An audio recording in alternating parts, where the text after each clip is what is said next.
et la lune là-haut de Muriel Zurcher. Tout est dans la situation de départ et la confrontation entre Yarrow, 18 ans, migrant puis SDF, et un curieux personnage, Alistair, qui vit avec sa mère enfermée dans un appartement, sans communication avec l'extérieur. Comment se rencontrent-ils? Qu'ont-ils à partager? Des personnages hauts en couleur qui interagissent dans un monde qui maltraite les faibles. Heureusement qu'il y a la lune là-haut, la poésie et l'amour. Direct du cœur de Florence Medina. Au lycée, Tim doit choisir une option pour obtenir des points supplémentaires au bac. Il accepte à contre-cœur de s'inscrire au cours de LSF, la langue des signes française, qui a lieu à un horaire très gênant le vendredi soir. Là, Tim, mais nous aussi lecteurs, va peu à peu entrer dans un univers totalement différent de celui qui jusque-là lui semblait normal. Il va découvrir la vie quotidienne des malentendants, leurs difficultés, les discriminations, voire les maltraitances dont ils sont victimes. Il apprend aussi à établir des relations sur des bases nouvelles et il s'ouvre aux autres d'une façon générale.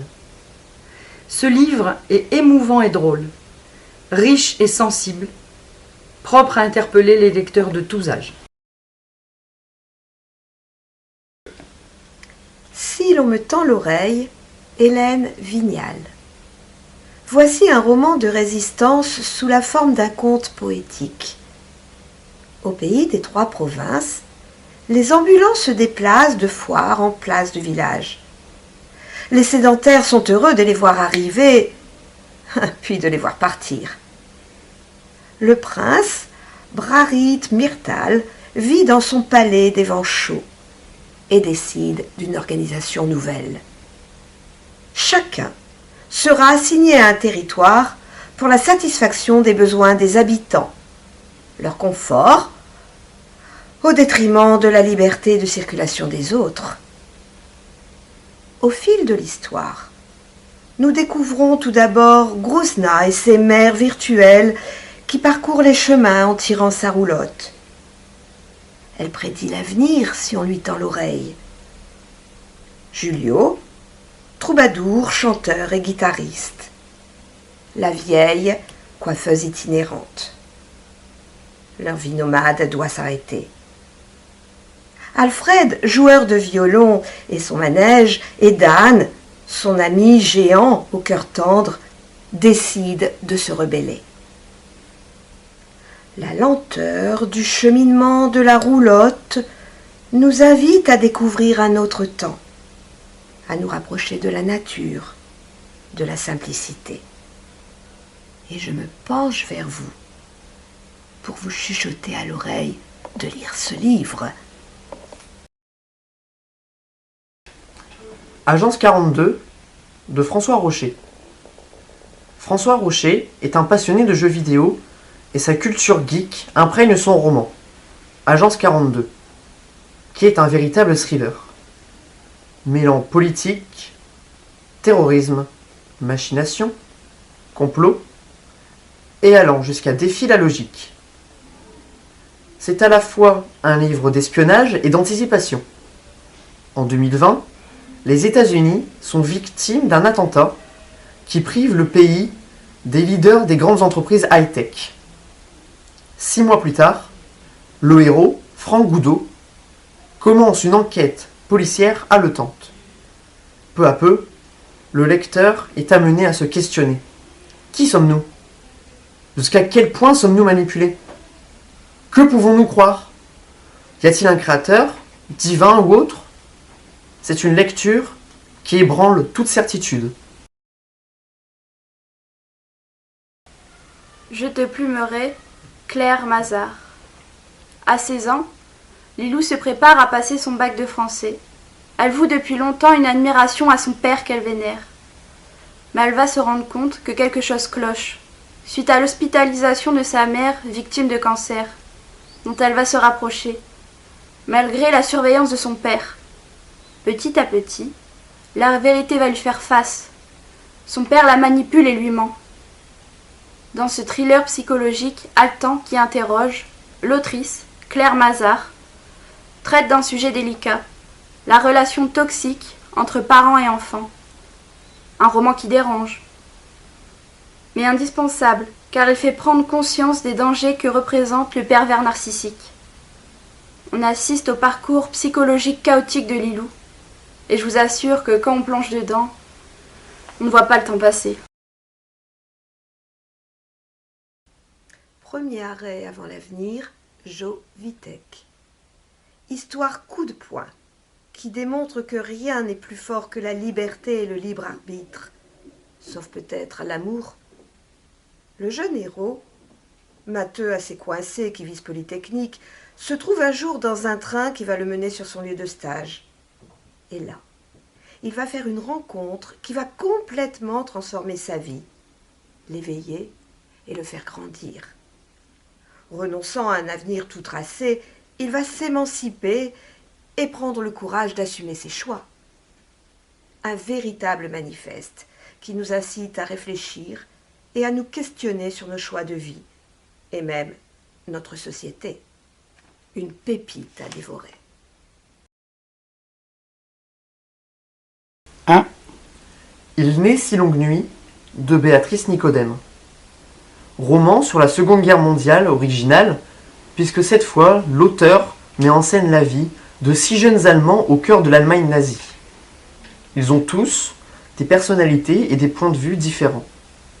Certains soutiennent le parti hitlérien, alors que d'autres s'y opposent, et que d'autres encore sont pris au piège de la Gestapo. Ces 6 personnages seront amenés à se croiser pour s'entraider ou se combattre, dans ce climat si tendu de haine et de doute.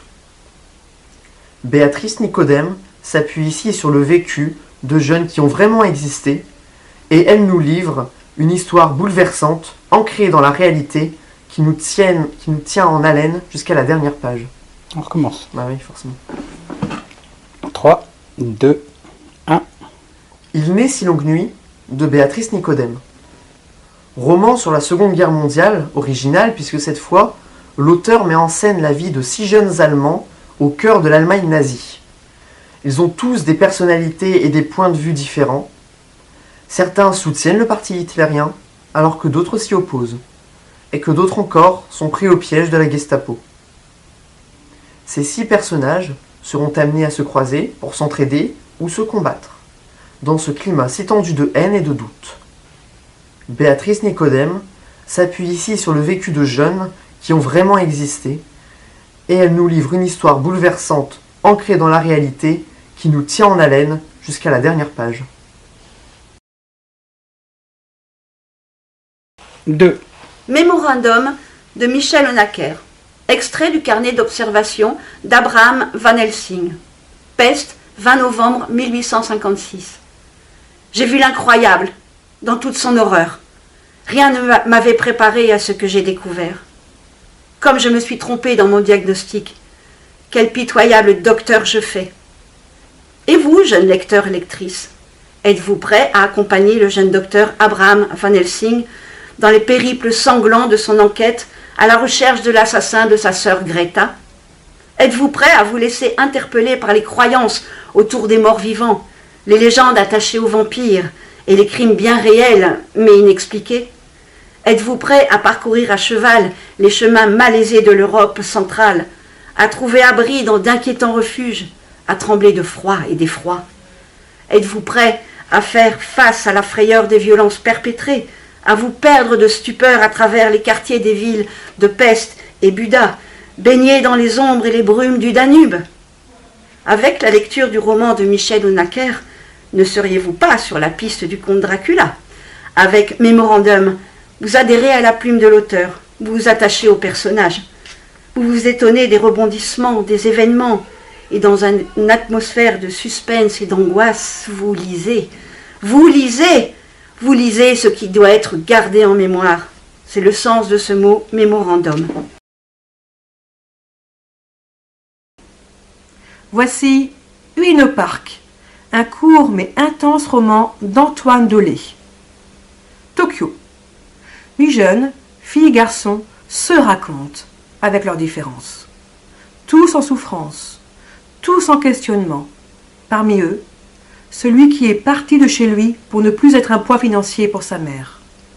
Celle qui savoure les probables dernières heures de sa vie de grande malade.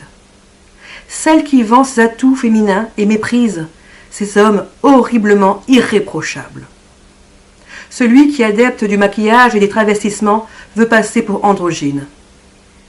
Tous et toutes se sentent en retrait des règles et des codes de la société japonaise actuelle. Marginalisés.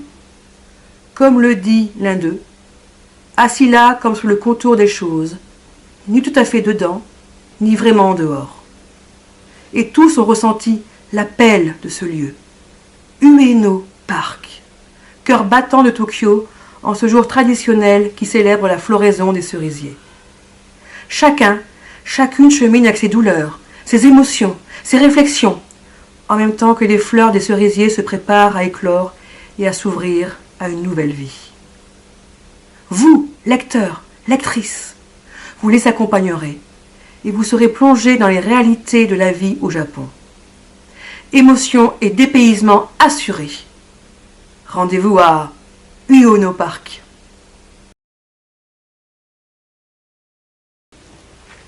Stollen, Pascal Perrier. Toute une génération d'enfants d'aborigènes australiens et d'indigènes du détroit de Torres seront enlevés de force à leur famille par le gouvernement australien de 1869 jusqu'en 1969. Comment peut-on survivre à un tel traumatisme? C'est ce que nous raconte le roman de Stollen, de Pascal Perrier. Joshua vit heureux dans une famille blanche lorsqu'il croise Ruby, une fille mystérieuse qui lui apprend qu'elle est sa sœur, qu'il n'est pas le fils des personnes qui l'entourent. Malgré ses réticences, Joshua est attiré par cette fille ballottée de foyer en foyer depuis sa petite enfance. Elle lui apprend qu'il est abo, qu'elle mettra tout en œuvre pour le convaincre de le suivre et pour retrouver leurs racines. Dans cette quête, ils retrouveront leur frère William, avec qui ils vivront des aventures. Joshua est tiraillé entre l'amour de ses parents adoptifs et de sa petite amie, et le besoin de savoir d'où il vient, qui il est.